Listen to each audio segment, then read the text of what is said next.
Set your head down, yeah, you're in the mood. Oh, to come unwind. There's something in the air, something different. भारतीय teacher training college YouTube channel पर मैं आपका स्वागत करती हूँ, आपका अभिनंदन करती हूँ और आप सबको अपने दिल की गहराइयों से, हृदय की गहराइयों से आपको धन्यवाद देती हूँ कि आपने मेरा हौसला बढ़ाया। और ये सब हम जो आपको कहते हैं कि आप लाइक कीजिए, सब्सक्राइब कीजिए, बेल आइकन को क्लिक कीजिए, वास्तव में हम चाह रहे हैं कि हमारा जो छोटा सा प्रयास है, जब आप कमेंट बॉक्स में कुछ लिखते हैं तो हमारा हौसला बढ़ता है और हम अच्छे से अच्छा करने का प्रयास करते हैं। ये हिंदी पाठ योजना पद्य का भाग 2 है। आप इसका स्क्रीनशॉट ले लें पहले, उसके बाद हम सरलता से इसके बारे में बात करेंगे।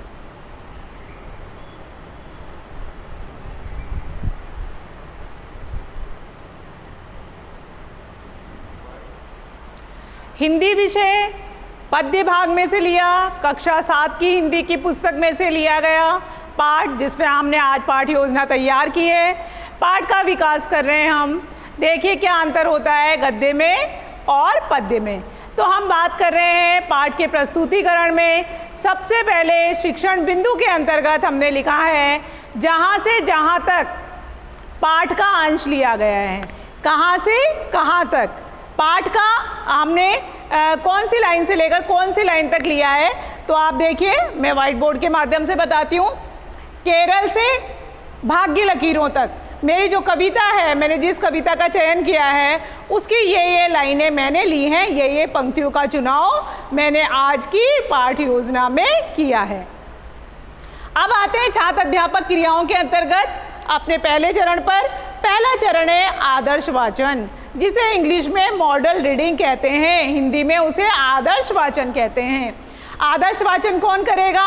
छात्र अध्यापक, जिसने अपनी पाठ योजना का निर्माण किया है, जिसको कक्षा में अपनी पाठ योजना को वितरित करने जाना है, डिलीवर करने जाना है, उसी को आदर्श वाचन हाथ में किताब लेकर। अब इस पर जब सैद्धांतिक कक्षाएं आरंभ करेंगे, सैद्धांतिक विषयों पर जब हम बात करेंगे, चर्चा करेंगे, तो इस विषय पर भी बात करेंगे कि किताब की दूरी आंखों से कितनी होनी चाहिए और पकड़ने का जो आदर्श माध्यम है, आदर्श तरीका है, वो क्या होना चाहिए। चलिए, किताब हाथ में लेकर देखिए कैसे किताब हाथ में ली है, या पेपर जो आप जेरोक्स करा के लेकर आए हैं वो। छात्र अध्यापिका विषय वस्तु का शुद्ध उच्चारण के साथ उचित यति, गति, सुर, लय, विराम चिन्हों आदि का ध्यान रखते हुए पाठ का आदर्श वाचन करेगी। मतलब हमें सुर का ध्यान रखना है, लय का ध्यान रखना है कि कैसे हम आदर्श वाचन करेंगे। आप क्योंकि बच्चे आपको देख के ही कहने वाले। अब यहाँ पर देखिए छात्र अध्यापक क्रिया तो ये हो गई कि उन्होंने आदर्श वाचन कर दिया। अब छात्र क्या करेंगे? तो छात्र उस विषय वस्तु को ध्यानपूर्वक सुनेंगे। अब हम बात करते हैं अगले चरण की। अगला चरण है सस्वर वाचन। जब हमने बात की थी गद्य की पाठ योजना की, तो आप देखेंगे हमने यहाँ पर लिखा हुआ था छात्र अध्यापक क्रिया के अंतर्गत अनुकरण वाचन। बालक अनुकरण कर रहा था, विद्यार्थी अनुकरण कर रहा था, क्योंकि वो गद्य था। अब हम बात कर रहे हैं उस विधा की पद्य, जिसमें रस का वादन करना है, भाव को समझना है। तो आप देखेंगे यहाँ हम बात कर रहे हैं सस्वर वाचन। अगर वीर रस की कविता है तो वीर रस के तरीके से पढ़ जाएं। जैसे अभी हमने आपको पढ़ के सुनाया था, सारा देश हमारा, आवाज़ में तेज़ होगा, ओज गुण से होगी और आप देखेंगे भ्रुकुटी तन जाएगी, रोंगटे खड़े हो जाएंगे। इस तरह से वीर रस की कविताएं पढ़ी जाती हैं। तो सस्वर वाचन, छात्र अध्यापिका विद्यार्थियों को स्वस्वर वाचन का निर्देश देगी और उच्चारण में आई हुई अशुद्धियों को सुधारेगी, संशोधन करेगी। कैसे करेगी? मैं आपको पहले बता चुकी हूँ। ब्लैक बोर्ड पर लिख देंगी और उनको बुलवा लेंगी। फिर आगे चलते हैं हम आत्मीकरण पर। आत्मीकरण, जिसे आपने गद्य की पाठ योजना में काठिन्य निवारण कहा था, उसे हम पद्य की पाठ योजना में आत्मीकरण कहते हैं। आत्मीकरण, आत्मसात करना, इसमें बच्चों से कोई सहयोग नहीं लिया जाता, कक्ष में बैठे हुए विद्यार्थियों से कोई सहयोग नहीं लिया जा रहा है। इसमें तो मात्र छात्र अध्यापक अपने आप स्वयं कठिन शब्दों का चयन कर कर उसे ब्लैक बोर्ड, व्हाइट बोर्ड, जो भी उस कक्ष में उस समय उपलब्ध है, उस पर अर्थ लिख देता है। उसमें आप देखेंगे किसी विधि और प्रविधि का हम उपयोग नहीं करते। यही अंतर होता है गद्य की पाठ योजना में और पद्य की पाठ योजना में। पद्य में कठिन शब्दों को, काठिन्य निवारण को आत्मसातीकरण कहा जाता है। यहाँ पर कठिन शब्दों के अर्थ का ज़्यादा महत्व तो नहीं रहता है। गद्य की पाठ योजना में काठिन्य निवारण पर अत्यधिक बल दिया जाता है। कुछ शब्दों का चयन कीजिए, 5, 7, 8 शब्दों का चयन कर लीजिए, जैसे मैंने किया। यहाँ देखो आत्मीकरण, फिर यहाँ शब्द लिखा, फिर यहाँ अर्थ लिखा, फिर मैंने उस कविता में से, जो मैंने कविता ली थी सारा देश हमारा, उस कविता में से मैंने शब्द का चयन किया लोहू। उसमें ऐसा ही आया, उसका मतलब होता है खून, उसका अर्थ होता है खून। तरुणाई यौवनता, जवानी। जननी माता। भाग्य प्रभात, किस्मत। आप देखेंगे अब ये मैंने ब्लैक बोर्ड पर लिख दिया, व्हाइट बोर्ड पर लिख दिया। जब आप कक्ष में जाएंगे, विद्यार्थी को क्या कहेंगे? आप विद्यार्थी को निर्देश देंगे। देखिए यहाँ लिखा हुआ है, विद्यार्थी निर्देशानुसार अपनी उत्तर पुस्तिका में लिखेंगे। अब यहाँ देखिए, यहाँ आ रहा है शाम पर सार। यहाँ पर क्या है अपना बिंदु? शाम पर सार। अब जब यहाँ हमने शाम पर सार लिखा है, तो आप यहाँ देखेंगे मैंने आत्मीकरण कर कर यहाँ पर छोड़ रखा है, लिख दिया मैंने यहाँ पर आत्मीकरण। क्यों छोड़ा है? देखिए ये विषय है हमारा कि हम डायरी में पाठ योजना का निर्माण कर रहे हैं। अब जब शाम पर सार की बात आती है तो कक्ष में लेसन के डिलीवर की बात आती है। तो कक्ष में जब लेसन को डिलीवर करते हैं तो ब्लैक बोर्ड का प्रयोग करते हैं। तो जब हमने ब्लैक बोर्ड का प्रयोग किया तो आप देखेंगे ये जो मैंने डायरी में लिखा हुआ है एज इट, बिल्कुल वैसा का वैसा आप आत्मीकरण में ब्लैक बोर्ड पर आप लिख देंगे। तो ये था हमारा पाठ योजना से संबंधित कार्यक्रम, जिसमें हमने बात की थी आदर्श वाचन की, सस्वर वाचन की और आत्मीकरण की। फिर आगे अब हम बात करेंगे प्रश्नों की, कि पद्य की जो पाठ योजना होती है उसमें किस प्रकार के प्रश्न बनाए जाते हैं। तो मैं आपको एक बात बता दूं, गद्य की जो पाठ योजना होती है और पद्य की जो पाठ योजना होती है, दोनों के प्रश्नों में भी अंतर होता है।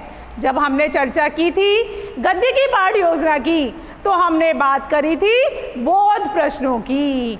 बोध प्रश्न आसानी से समझ में आने वाले प्रश्न, ऐसे प्रश्न जिनको एक बार दो बार पढ़कर सुनकर आपको आसानी से उनके उत्तर प्राप्त हो जाएं, उनकी मुख्य विषय वस्तु याद हो जाए, उस पर आधारित होकर बोध प्रश्नों की रचना हमने अपने गद्य की पाठ योजना में की थी।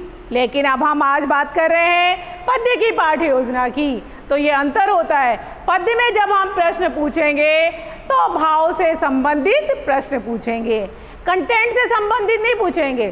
कौन सा भाव है, कौन सा रस है, कौन सा गुण है, कौन सा अलंकार है, व्याकरण इसमें क्या है। आप देखेंगे यहाँ पर जो प्रश्नों का निर्माण होगा वो भाव पक्ष और कला पक्ष दोनों को ध्यान में रखकर होगा। तो हमें ये ध्यान रखना है, कि अगली जो हम योजना बना रहे हैं, तो पद्य की जो योजना बना रहे हैं या अगले चरण पर आ रहे हैं, तो प्रश्नों की जो संरचना हमें करनी है, प्रश्नों को जो फ्रेम हमें करना है, प्रश्नों का निर्माण जो हमें करना है, वो भाव से संबंधित रहेगा, अर्थ से संबंधित रहेगा, कला पक्ष से संबंधित रहेगा, ना कि कंटेंट से संबंधित रहेगा।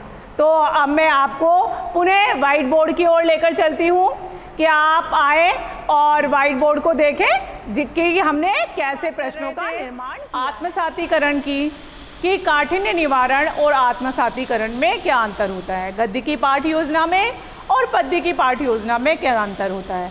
अब हम बात करते हैं प्रश्नों की। तो प्रश्न में जब हम आ रहे हैं पद्य की पाठ योजना में, तो आप देखेंगे गद्य में हमने बोला था बोधात्मक प्रश्न, बोध प्रश्न। अब हम यहाँ बात कर रहे हैं, आप देखें प्रश्न कौन से वाले हैं यहाँ पर, भावबोधात्मक प्रश्न। अब आत्मसातीकरण के बाद जैसा कि गद्य की विधा में हमने किया था पाठ योजना में, बिल्कुल वैसा ही हम कहाँ कर रहे हैं, पद्य की पाठ योजना में। क्यों कर रहे हैं, इसलिए कर रहे हैं क्योंकि आत्मसातीकरण करते समय बालक के जो भाव थे वो थोड़ी देर के लिए लुप्त हो जाते हैं, विलुप्त हो जाते हैं। आप देखेंगे वापस पुनः, जिसे हमने बोला है पुनः आदर्श वाचन छात्र अध्यापिका के द्वारा किया जाएगा, जिससे एक बार वापस से उसको वो पाठ याद आ जाए, वो उसका भाव ग्रहण कर सके, उसके अर्थ को समझ सके। उसके बाद हम प्रश्न पूछते हैं। देखिए हर एक जो हेडिंग है, पुनः आदर्श वाचन सबका अपना एक लॉजिक है, तो इसके पीछे तर्क यही है। एक बार हम आदर्श वाचन कर चुके हैं, फिर सस्वर वाचन कर चुके हैं, अब हम पुनः आदर्श वाचन पे आ गए। तो ये पुनः आदर्श वाचन क्यों रखा गया है पाठ योजना में, इसलिए रखा गया है पाठ के रस में जो बाधा या विघ्न उपस्थित हो गया है उसको ख़त्म करने के लिए। देखिए पुनः आदर्श वाचन क्या कह रहा है, पुनः आदर्श वाचन में ये देखिए, छात्र अध्यापक या छात्र अध्यापिका विषय वस्तु का शुद्ध उच्चारण के साथ पूरी उचित गति, यति, सुर और लय के साथ इन सब बातों का ध्यान में रखते हुए, ये क्या है, व्याकरण से संबंधित है। कहाँ पर अच्छा दबाव डालना है, कहाँ पर नहीं डालना है, किस पर बल देना है, किस पर नहीं देना है, कौन सा शब्द आधा है, कौन सा शब्द पूरा है, तो इन सब बातों का ध्यान रखते हुए पुनः आदर्श वाचन करेगी। छात्र अध्यापिका के द्वारा पुनः आदर्श वाचन किया जाएगा। पुनः आदर्श वाचन करने के उपरांत भाव बोधात्मक प्रश्न पूछे जाएंगे। ये प्रश्न किससे संबंधित होंगे, तो मैं आपको बता देना चाहती हूँ कि ये जो प्रश्न हैं ये भाव से संबंधित होंगे कि इस कविता में कौन सा भाव है, इस कविता में ये लाइन क्यों आई है, इस लाइन से क्या अभिप्राय है, ताजा लहू या तरुणाई से क्या अभिप्राय। इस तरह के प्रश्न हम फ्रेम कर सकते हैं, बना सकते हैं, बोध आसानी से समझ में आ जाए क्या भाव। अगर मैं आपके सामने कविता पढ़ती हूँ, कोई सी भी कविता पढ़ती हूँ मैं कि ये ना अपना एक दुआ बता देती हूँ मैं आपको, कबीर खड़ा बाजार में सबसे मांगे खेर, ना कहो से दोस्ती ना कहो से बेर। अब आप देखेंगे आपको समझ में आ जाएगा। यदि मैं बिहारी की लाइनें आपको सुनाती हूँ कि नहीं पराग नहीं मधुर मधु नहीं विकास ये काल, आप देखो आपको समझ में आ जाएगा कि श्रृंगार रस की रचना है। अगर मैं रामधारी सिंह दिनकर का कुरुक्षेत्र सुनाती हूँ, आपको समझ में आ जाएगा वीर रस की रचना है। यदि आपको मैं घनानंद समझा देती हूँ तो आपको समझ में आ जाएगा वियोग श्रृंगार है। तो आप ये देखेंगे बस ये भाव भी बच्चा समझ ले, इसलिए सुर का, ताल का सबका ध्यान रख के वाचन किया जाता है। देखिए अब हम बात करेंगे भाव बोधात्मक प्रश्नों की। क्या होते हैं भाव बोधात्मक प्रश्न, देखिए मूल कविता में कौन से नारे की बात कही गई है। उत्तर है हमारा यही नारा लगाया गया है, जो कविता हमने पद्य की पाठ योजना में ली है उसमें यही नारा लगाया गया है, सारा देश हमारा। भारत की तरुणाई से क्या अभिप्राय है, हमारे नवयुवक, हमारी नवयुवतियाँ जो अपार जोश से भरे हुए हैं, राष्ट्र प्रेम की भावना से ओतप्रोत होकर काम करते हैं, ये तरुणाई यहाँ पर इनके लिए आया है। सारा देश हमारा पंक्ति में क्या भाव है, राष्ट्र से प्रेम का भाव है, एकता की भावना है कि सारा देश हमारा, हिंदू मुस्लिम सिख ईसाई सब है आपस में भाई भाई, और जितने भी धर्म हैं, जितनी भी जाति हैं, जितने भी वर्ग हैं, कोई यहाँ पर छोटा बड़ा नहीं है, सब समान है। तो इसलिए एकता की भावना है, सब मिलजुल कर हंसी खुशी बड़े भाईचारे के साथ यहाँ पर निवास करते हैं। फिर देखें रणधीरों किन्हें कहा गया है, किसको कहा गया है, ऐसे नवयुवकों को जो वीर हैं और साहसी हैं, जो उत्साहित हैं। ताजे लोहों पर काई जमने से क्या आशय है, जो भारत का नवयुवक है उसने क्या कर लिया है, अकर्मण्यता की चादर ओढ़ ली है, वो आलसी हो गया है। इसलिए कहा गया है कि अभी तो तुम नवयुवक हो, तुम्हारे खून में रवानगी है, तुम्हारे खून में उबाल है, तो फिर तुम क्यों आलस करके बैठे हुए हो, इसलिए इन शब्दों का इस्तेमाल किया है। तो जब हमने इन प्रश्नों के उत्तरों को देखा, जब हमें इस प्रश्न के उत्तर प्राप्त हुए, हमें उत्तरों का ज्ञान हुआ, तो आप देखेंगे हमें एक बात समझ में आई कि ये कविता राष्ट्र प्रेम की भावना से ओतप्रोत है। अब देखेंगे हम आप इसका वाइट बोर्ड का एक स्क्रीनशॉट ले लें कि फिर उसके बाद हम इस पाठ्य योजना को आगे बढ़ाते हैं।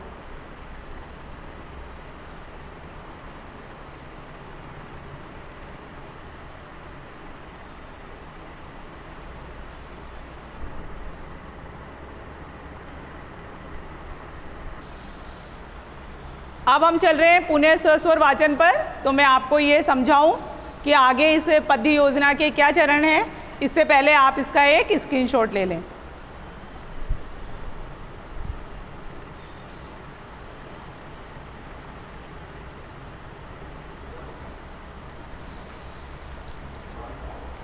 हम प्रश्नों की बात कर रहे थे, बोधात्मक प्रश्नों की, भावात्मक प्रश्नों की। अब हम बात करेंगे पुणे स्वस्वर वाचन की, जहाँ गद्य पाठ्य योजना में गद्य की जो पाठ्य योजना थी, उस गद्य की पाठ्य योजना में आपने देखा था कि हमने वहाँ पर मौन वाचन किया था। लेकिन ये पद्य की पाठ्य योजना है तो बस ये अंतर देखिए, इस स्टेप पर भी अंतर है। हम यहाँ पर मौन वाचन ना कर छात्रों से, जो हमारे विद्यार्थी हैं कक्ष के, उनसे पुनः सस्वर वाचन कराएंगे। और वो सस्वर वाचन जब करेंगे तो पूरी तरीके से उस कविता का भाव वो आत्मसात कर लें, उस कविता का भाव ग्रहण कर लें। इस प्रकार वो प्रयासरत रहेंगे। ये इसलिए करवाया जा रहा है, मैंने आपको कहा था हर एक हेडिंग का अपना एक तर्क है, अपना एक लॉजिक है, और ये इसलिए रखा गया है यहाँ पर पुणे स्वस्वर वाचन, क्योंकि इसके बाद हम सौंदर्य अनुभूति वाले प्रश्न पूछेंगे। अब देखिए, नाम देखिए, प्रश्न कौन से पूछने? सौंदर्य अनुभूति प्रश्न। क्या होते हैं सौंदर्य अनुभूति प्रश्न? जैसे मैं आपको कहूँ सुंदरता, एक नारी की सुंदरता किससे होती है? तो आप कहेंगे आभूषण से होती है, वस्त्रों से होती है। इसी प्रकार कविता की जो सुंदरता होती है वो भाषा से होती है, अलंकार से होती है, रस से होती है, छंद से होती है, समासिक पदों से होती है, लोकोक्ति से होती है, मुहावरे से होती है। तो ये है सौंदर्य अनुभूति प्रश्न। सौंदर्य अनुभूति प्रश्न आप ऐसे बनाएं, मैंने भी बनाने का प्रयास किया है, आप भी ऐसे बनाएं जिसमें कला पक्ष और भाव पक्ष दोनों आ जाए। मतलब आप देखेंगे भाषा कैसी है, किन शब्दों का उपयोग उन्होंने किया है, कौन सा अलंकार है, कौन सा छंद है, कौन सा मुहावरा है, समासिक पद कौन से है, कौन से छंद का इस्तेमाल किया गया है। इस तरह के इन शब्दों को लेकर जब आप प्रश्नों का निर्माण करेंगे तो वो उस कविता के सौंदर्य को बताएंगे। तो इसीलिए, क्योंकि कविता है, मात्रा में भाव को आत्मसात करना है, तो इस तरह से सौंदर्य अनुभूति वाले प्रश्नों का निर्माण हिंदी पद्य योजना में किया जाता है। चलिए अब मैं ले चलती हूँ आपको व्हाइट बोर्ड की ओर और हम पढ़ते हैं कि क्या टर्म है पुणे सस्वर वाचन की। पुणे सस्वर वाचन क्या है? छात्र अध्यापिका विद्यार्थियों को सस्वर वाचन का निर्देश देगी। फिर देखिए, सौंदर्य अनुभूति प्रश्न, मैंने आपको बोल दिया था ऐसे प्रश्नों की रचना करें, ऐसे प्रश्नों का निर्माण करें जिनसे सौंदर्य की अनुभूति हो, बच्चा सोचने के लिए विवश हो। देखेंगे आप, पहला प्रश्न देखेंगे, मूल कविता में कौन सी भाषा का प्रयोग किया गया है? तो यहाँ पर बच्चा उत्तर देगा कि हिंदी। अब कैसी वो कविता है, हिंदी भाषा की है, हाड़ौती की है, ब्रज है, अवधी है, फारसी, कौन सी भाषा की है? कौन से शब्द लिए हैं उसने? समासिक पद लिए हैं, उर्दू शब्दों का प्रयोग किया है, संस्कृत शब्दों का प्रयोग किया है, तद्भव तत्सव देशज शब्दों का प्रयोग किया है। तो ये एक भाषा का सौंदर्य होता है। सहज, सरल, परिष्कृत भाषा का प्रयोग किया है। आप इसका उत्तर देना चाहेंगे तो सहज है ये भाषा, सरल है, परिष्कृत है, आसानी से समझ में आ जाती है, तो ये इस भाषा का सौंदर्य है। दूसरा प्रश्न देखेंगे आप, सारा देश हमारा, जो हमारा टॉपिक है, सारा देश हमारा कविता में कौन सा भाव व्यक्त हुआ है? या आप प्रश्न ऐसे भी फ्रेम कर सकते हैं, कौन सी कविता, कौन से भाव से ये कविता ओतप्रोत है? तो राष्ट्र प्रेम की भावना से ये कविता ओतप्रोत है। फिर देखेंगे, मूल कविता में कौन से रस का प्रयोग किया गया है? कवि ने सारा देश हमारा कविता में कौन से रस का प्रयोग किया है? क्योंकि राष्ट्र प्रेम से संबंधित कविता है तो वीर रस का प्रयोग किया है। कौन सा गुण आएगा? ओज गुण आएगा। मूल कविता में रूपक अलंकार का प्रयोग किन पंक्तियों में किया गया है? हमने आरंभ से लेकर अंत तक, आरंभ वाली कौन सी लाइन से हमने ये पाठ की योजना शुरू की है पद्य की, और अंत हमने कहाँ पर किया है ये हमने यहाँ पर इंगित कर दिया है, आपको इशारा दे दिया है, आपको संकेत दे दिया है।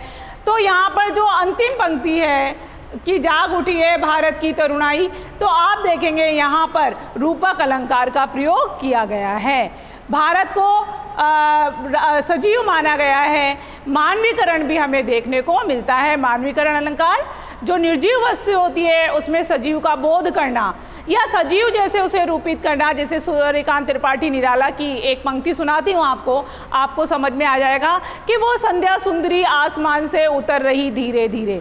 अब देखो संध्या क्या है, शाम का समय है, लेकिन उसे एक उसकी दे दी, परी की संज्ञा दे दी कि वो संध्या सुंदरी परी सी धीरे धीरे आसमान से उतर रही है, मतलब संध्या ढल रही है, दिन ढल रहा है।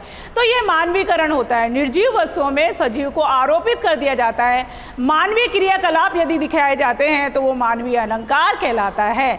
तो यहाँ पर मानवीकरण अलंकार का भी प्रयोग किया गया है, रूपक अलंकार का भी प्रयोग किया गया है। आप देखेंगे ये छात्र अध्यापक क्रियाएं हैं जिसमें छात्र अध्यापिका को प्रश्न पूछने हैं। यहाँ प्रश्नों की संख्या हमने 4 रखी है। फिर यहाँ पर आप देखेंगे जब आप एक प्रश्न पूछेंगे आपको उत्तर प्राप्त होगा, तो यहाँ उत्तर लिखा हुआ है। यहाँ पर ये उत्तर हैं, ये उत्तर हमने लिखे हैं कि ये छात्र क्रिया क्या होगी, ये छात्र इस प्रकार से प्रश्नों का उत्तर देगा। एक से अधिक उत्तर भी प्राप्त हो सकता है, आप उसका संभावित उत्तर भी लिख सकते हैं। अब देखिए हम हिंदी विषय की पद्य पाठ योजना के अंतिम चरण में हम प्रवेश करने वाले हैं और अब हम बात करेंगे तुलनात्मक प्रश्नों की। तो हम जब तुलनात्मक प्रश्नों की बात करेंगे तो ये जरूरी हो जाता है कि तुलना से यहाँ पर क्या अभिप्राय है। तो तुलनात्मक प्रश्नों से यहाँ पर यह अभिप्राय है कि आपने जो मूल कविता पढ़ी है उसकी समान भाव वाली कविता आप चार्ट पर लिख कर लेकर आएंगे। हमने कक्षा उपयोगी सामान्य उपकरण सहायक सामग्री में लिखा था, चार्ट का प्रयोग किया है। तो आप चार्ट पर आप उस तुलनात्मक कविता को लिख कर आएंगे, उसके ऊपर हेडिंग डालेंगे तुलनात्मक कविता। समान भाव की होनी चाहिए, लेखक कोई सा भी हो सकता है, कवि कोई सा भी हो सकता है, कवियत्री कोई सी भी हो सकती है, लेकिन कविता का भाव समान होना चाहिए, समान भाव वाली होनी चाहिए। अभी हमने लिए राष्ट्र प्रेम की कविता, अब हम रामधारी सिंह दिनकर की कविता लेंगे, वो भी राष्ट्र प्रेम की भावना से ओतप्रोत है। जब मैं आप उसे चार्ट पर लिख के लाएंगे, क्यों? क्योंकि मैं आपको डायरी में लिखना सिखा रही हूँ अभी, इसलिए मैं आपको बोर्ड के माध्यम से बताती हूँ कि मैंने कौन से कवि की कौन सी कविता की कितनी पंक्तियाँ ली है। तो अभी आप व्हाइट बोर्ड पर देखेंगे कि मैंने कौन कौन सी लाइनें ली है। फिर उससे हम तुलनात्मक मूल कविता से और संभावी कविता से, जो समान भाव वाली तुलनात्मक कविता मैंने ली है, दोनों को मिलाते हुए कुछ प्रश्नों का निर्माण करेंगे जिनको तुलनात्मक प्रश्न कहा जाता है। इसके बाद हम बात करेंगे अभ्यास कार्य की और फिर आपका यहाँ पर आपकी ये जो पद्य की पाठ योजना होती है वो पूरी होती है। अब हम बात कर रहे हैं तुलनात्मक प्रश्नों की। पूर्व में मैं आपको बता चुकी हूँ कि तुलनात्मक प्रश्न किसे कहते हैं या कैसे बनाए जाते हैं। आप व्हाइट बोर्ड की ओर देखेंगे, मैंने संभावी कविता ली है। ये मैंने यहाँ पर इसलिए लिखी है क्योंकि आपको वहाँ पर चार्ट पर उपयोग करना है, आपको मालूम होना चाहिए कि संभावी कविता कैसी है। देखिए, रामधारी सिंह दिनकर कवि जो हैं राष्ट्र कवि के रूप में भी जाने जाते हैं।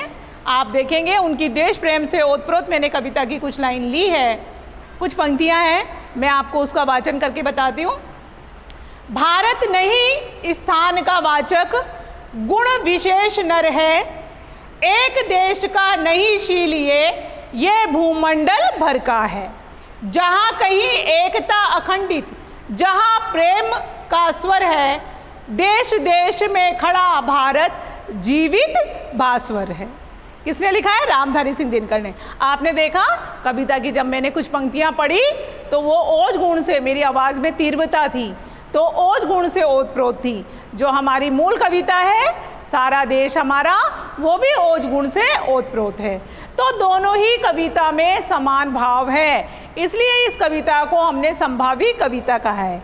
और दोनों कविता को मिलाते हुए, मूल कविता और संभावी कविता दोनों को मिलाते हुए, दोनों को सामने रखकर, मूल कविता यहाँ पर इसलिए नहीं बता रही हूँ आपको क्योंकि आपके हाथ में किताब होगी, कक्षा 7वीं की पुस्तक है, सब बच्चों के पास में होगी, बच्चा देख सकता है। और ये संभावी कविता आप चार्ट पर लिखकर ले जाएंगे और उसका वाचन करेंगे।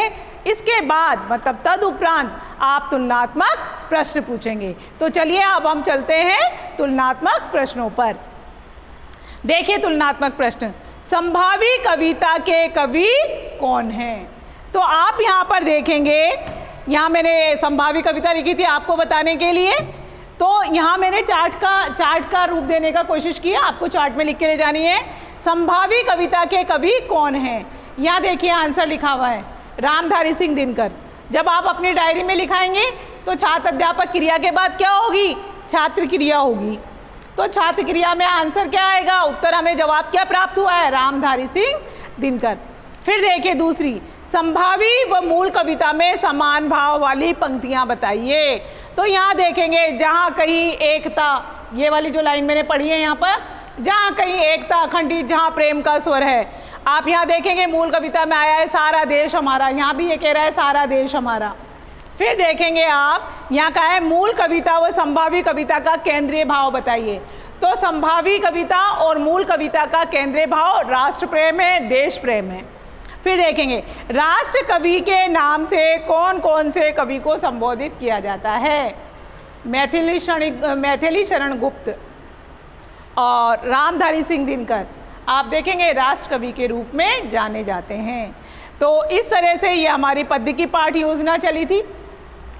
अब हम आ गए हैं बिल्कुल अंतिम चरण पर, अभ्यास प्रश्न करेंगे हम। और वो जो अभ्यास प्रश्न हैं वो आपको रोल ऑफ बोर्ड पर लिखकर ले जाने हैं, लपेट फलक पर लिखकर ले जाने हैं। मूल्यांकन करते समय हमें किस बात का ध्यान रखना चाहिए, इस बारे में भी हम बात करेंगे। अगले मैं आपको व्हाइट बोर्ड दिखा रही हूँ, आप इसका स्क्रीनशॉट ले लें अभी। फिर हम मूल्यांकन प्रश्नों की बात करते हैं कि मूल्यांकन प्रश्न कितने प्रकार के होते हैं। हिंदी की जो पाठ योजना है, विशेषतः पद्य की जो पाठ योजना है, उसमें किस तरह से प्रश्न को फ्रेम किया जाता है, उसका निर्माण किया जाता है।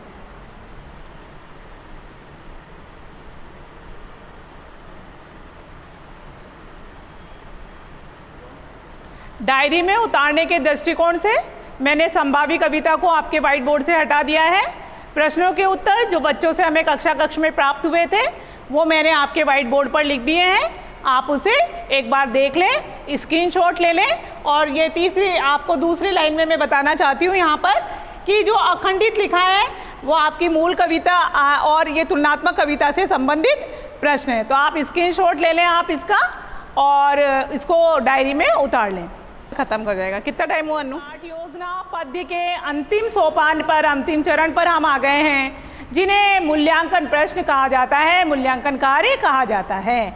मूल्यांकन कार्य को हिंदी भाषा साहित्य में या हिंदी भाषा में अभ्यास कार्य कहकर भी संबोधित किया जाता है। तो जब हम मूल्यांकन की बात करते हैं तो मूल्यांकन करवाते समय हमें किन किन बातों का ध्यान रखना चाहिए? सबसे पहले आपने जो ब्लैक बोर्ड पर, वाइट बोर्ड पर या ग्रीन बोर्ड पर जो कुछ भी पाठ का अंश लिखा हुआ है वो पूरी तरह से मिटा देना चाहिए। ब्लैक बोर्ड आपका साफ होना चाहिए। छात्र छात्राओं को, जो विद्यार्थी आपके कक्ष में बैठे हैं, उनको भी आप निर्देश दे देंगे कि आप अपनी उत्तर पुस्तिका और पुस्तकों को बंद कर लेंगे, क्योंकि आप इस उद्देश्य की पूर्ति इसी प्रकार से कर पाएंगे। आप रोल ऑफ बोर्ड जो गीली चौक से आप लिख कर लेकर आए हैं उस पर 5 प्रकार के मूल्यांकन प्रश्न, उसको आप यथास्थान जहाँ से सभी विद्यार्थियों को साफ साफ नज़र आ जाए वहाँ पर उसे आप टांग देंगे, लटका देंगे। उसके बाद हाथ में पॉइंटर लेकर प्रश्नों का निर्देश देंगे प्रश्नों से संबंधित कि मूल्यांकन प्रश्न में पहला प्रश्न बहुविकल्पात्मक है, इसमें आपको 4 विकल्प दिए हुए हैं, इन्हीं विकल्पों में से आपको सही उत्तर का चयन करना है। चलिए मैं ले चलती हूँ आपको व्हाइट बोर्ड की ओर। पहला जो मेरा प्रश्न है बहुविकल्पात्मक है। देखिए, भाग्य लकीरों से क्या तात्पर्य है? अ रेखा, ब में राशि, स में पुत्र, द में इनमें से कोई नहीं। यहाँ पर मैंने ब्रैकेट खाली छोड़ा है क्योंकि अभी मैं रोल ऑफ बोर्ड की बात कर रही हूँ। यदि आप इसे डायरी में उतारते हैं तो आप उत्तर को वहाँ पर लिख सकते हैं। प्रश्न 2, काई शब्द का क्या अर्थ है? फिल इन द ब्लैंक्स है, मैंने फिल इन द ब्लैंक्स के लिए रिक्त स्थान की पूर्ति करो। देखो प्रश्न नंबर 2 रिक्त स्थान है, आपको सही शब्द चुनकर रिक्त स्थान की पूर्ति करनी है। 2 हमारे पास शब्द हैं आक्रमण्यता और आलस। उच्चित शब्द का चयन आपको करना है और उस उच्चित शब्द का चयन करके जो भी उच्चित शब्द है आपको यहाँ पर लिखना है। डायरी है तो आप लिख सकते हैं, यदि रोल बोर्ड पे लिख रहे हैं तो आप किसी कक्ष के किसी भी विद्यार्थी को बुलाकर उससे लिखवा सकते हैं या उत्तर प्राप्त होने पर आप स्वयं भी लिख सकते हैं। आगे देखिए प्रश्न नंबर 3, जीना हो तो मरना सीखो, कवि ने ऐसा क्यों कहा है? मूल कविता की पंक्ति है, मूल कविता में इस पंक्ति से क्या भाव है यह हमें मालूम पड़ जाएगा। फिर देखिए मूल कविता की 5वीं पंक्ति का अर्थ अपने शब्दों में लिखें। मूल कविता की किताब आपके पास है, आपने उसे सुनाया है, हमने उसका सस्वर वाचन किया है, आदर्श वाचन किया है, पुनः आदर्श वाचन किया है, उसको अपने शब्दों में बालक बताने का प्रयास करेगा। फिर देखेंगे पठित अंश में आए भाषा सौंदर्य को बताइए। ये जो प्रश्न है ये लघुत्रात्मक प्रश्न है। पहला प्रश्न बहुविकल्पात्मक था, फिर रिक्त स्थान की पूर्ति करो, फिर very short answer type question, फिर शॉर्ट आंसर टाइप क्वेश्चन। इस तरह से हम 5 प्रकार के प्रश्न बनाते हैं। निबंधात्मक प्रश्न, अब देखिए हमने कहा है पठित अंश के आधार पर भाषा सौंदर्य बताइए। अब बच्चे को सोचना पड़ेगा क्योंकि उसे 4-5 लाइन में 4-5 कथन में उसको उत्तर देना होगा। भाषा सौंदर्य, भाषा कैसी है? भाषा सरल है, सहज है, परिष्कृत है, मुहावरों से युक्त है, लोकोक्ति से युक्त है, सामासिक पद इसमें आए हैं, अलंकार का प्रयोग हुआ है, समास का प्रयोग हुआ है, छंद का प्रयोग हुआ है, रस का प्रयोग हुआ है, गुण का प्रयोग हुआ है। इस तरह से जो आपका पठित अंश है उसमें क्या क्या आया हुआ है? संस्कृत के शब्द हैं, तत्सम शब्द हैं, देशज शब्द हैं, व्याकरण से संबंधित सभी तत्व आपको इसमें देखने होंगे। कुल मिलाकर अगर मैं आपको कहना चाहूँ दूसरे शब्दों में, आसान शब्दों में, तो हम कह सकते हैं कि कला पक्ष और भाव पक्ष ही भाषा का सौंदर्य होते हैं। भाव का मतलब होता है उसमें आने वाला भाव जिसे हम आत्मसात करते हैं। कला पक्ष का मतलब होता है भाषा से संबंधित गुण, भाषा से संबंधित तत्व। इससे संबंधित हमने प्रश्न बताया है और आप देखेंगे इसकी पूर्व में चर्चा हम इसी पाठ योजना में, जो हमारी पद्य की पाठ योजना थी, सौंदर्य अनुभूति वाले जो प्रश्न थे उसमें हम कर चुके हैं। आप मूल्यांकन प्रश्न खत्म होने के बाद, मूल्यांकन प्रश्न का स्टेप सोपान चरण खत्म होने के बाद आप रोल बोर्ड को कक्षा के मध्य जहाँ से सबको दिखाई दे रहा था, जहाँ आपने टांगा हुआ था, उसको उतार लेंगे, उसको व्यवस्थित रूप से इकट्ठा करेंगे, उसको यथास्थान रखेंगे। उसके बाद आप व्हाइट बोर्ड पर जो भी उपलब्ध है वहाँ पर आएंगे आप और गृह कार्य के लिए एक प्रश्न बच्चों को देकर जाएंगे। इसी के साथ आज की हमारी ये पद्य पाठ योजना खत्म होती है। आप हमारे चैनल को सब्सक्राइब करें, लाइक करें और बेल आइकन को क्लिक करें।